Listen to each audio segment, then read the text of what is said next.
Wait, we're rolling? Shoot! This is Raymond Hayden. Welcome to Spin, Stories from the Green Room.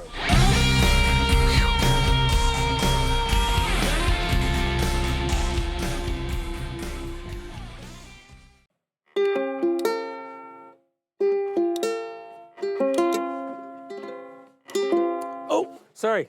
I don't even play ukulele. How did I get this thing? Anyway, welcome to episode number 6 with Spin. I'm Raymond Hayden. This is Stories from the Green Room. Anyway, so episode 6 is going to be about my last release, well, one of my last releases anyway, November 23rd of 2019, called Accidental Grace. Basically, my first solo album, Doorway Through Tears, was a full-length album, solo piano. I haven't released a instrumental solo piano. Said that 4 times fast. I haven't released a solo instrumental piano since 2002. Anyway, so here you go, Accidental Grace. So everything on this is all piano. There's no synthesizer, there's no guitar, bass, drums, anything, just piano. And it's because there was a lot of stuff going on with me, and like I keep talking about in these different episodes of Spin, is that empathy and that autobiographical nature that artists have and the things that we feel kind of resume. And the more and more I'm getting more comfortable with this, Accidental Grace was kind of been the height of that ability to take how I'm feeling and let it come out through my fingers. And every artist does it differently. I mean, you've got from Kurt Cobain of Nirvana to Brian May of Queen and everything in between. All different levels of technical ability and soul and emotion and genre and everything. Everyone, that's a beautiful thing about artistry, is everyone can bring something different to the table. For me, this particular album was screaming to be solo piano.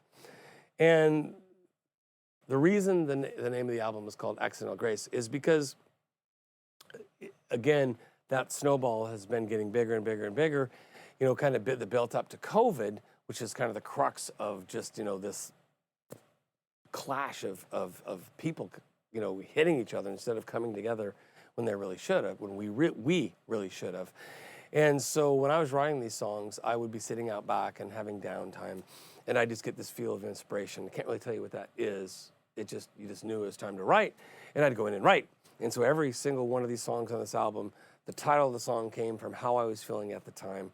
And the overall feel of this is that if we all just took the time to just listen to each other, including you, it's amazing what we'll learn.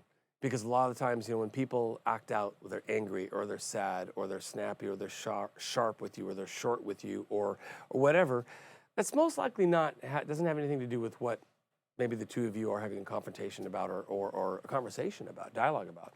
It's probably something to do with something that you don't know, and that person's probably unwilling or too embarrassed or ashamed or whatever, what have you, to share with you.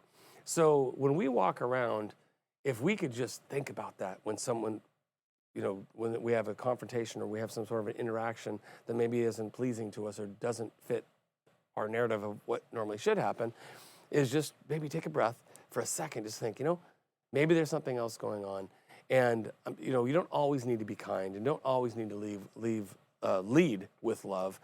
But, most of the time, I think it's okay. We have to protect ourselves. We don't want to put ourselves in harm's way. But when we do that, even by accident, we are going to have more grace. And then that's going to pay it forward, if you will, to that person and to the next and to the next and to the next and to the next. It's just how it works. It's like dominoes. So my hopes with Accidental Grace as a solo piano album is that when people hear it, maybe they'll hear what was in my heart at the time that I wrote this, and maybe that'll get them to slow down, get us, yes, all of us, to slow down just a little bit and listen to one another and have grace and empathy and more love. And although I'm starting to sound like Walt Disney right now, that's what Spin is all about. This is really how I feel about stuff. And so that's what Accidental Grace is about. And you can find out more information if you'd like, videos, etc., on accidentalgrace.com. Thanks for tuning in to Spin. Alternate ending to episode 6, Accidental Grace. you know, we work so hard to get this series to be perfect for all of you and all of you there in the cheap seats. But the cheap seats are important too. Anyway, alternate ending.